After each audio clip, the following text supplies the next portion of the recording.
அனைவருக்கும் வணக்கம். இன்னைக்கு நம்ம கிச்சனில் இட்லி தோசைக்கு தொட்டுக்கிற மாதிரி ரொம்ப சுலபமாக குடைமிளகாய் சட்னி எப்படி செய்கிறதுன்னு பார்க்க போகிறோம்.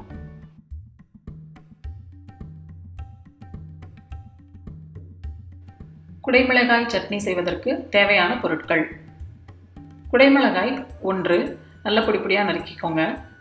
வெங்காயம் பெரிய வெங்காயம் எடுத்துக்கலாம், அதுவும் 1 கப். தக்காளி 1 கப். உப்பு தேவையான அளவு.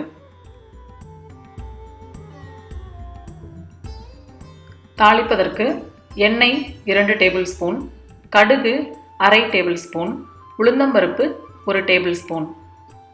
முதல்ல கடாயில் எண்ணெயை காய வச்சுக்கலாம். நறுக்கிய வெங்காயம்,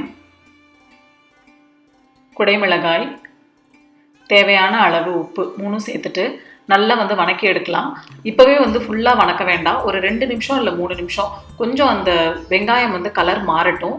மாறினதுக்கப்புறம் நம்ம தக்காளி சேர்க்க போகிறோம். இந்த வெங்காயம் குடைமிளகாய் ரெண்டுமே கொஞ்சம் கலர் மாறினதுக்கு அப்புறமா நம்ம தக்காளி சேர்த்துடலாம். இப்போ இந்த எல்லா பொருளையுமே எண்ணெயிலேயே நல்லா வணக்கி எடுக்கலாம். வெங்காயம், குடைமிளகாய், தக்காளி 3மே நல்லா வணக்கியாச்சு. இப்போ இதை நல்லா ஆறட்டும். ஆறியாச்சு. இப்போ மிக்சியில் கொஞ்சம் கூட தண்ணி சேர்க்காம மைய அரைச்சி எடுத்துக்கலாம். தாளிக்கிற கரண்டியில் எண்ணெய் சேர்த்து காஞ்சதுக்கு அப்புறமா கடுகு உளுந்தம்பருப்பு 2 சேர்த்து தாளிக்கலாம். கடுகு நல்லா படபடன்னு பொரியட்டும். அதே சமயத்தில் உளுந்தம்பருப்பும் பொன்னிறமாக ஆனதுக்கப்புறமா அதை நம்ம இந்த சட்னியில் சேர்த்துடலாம்.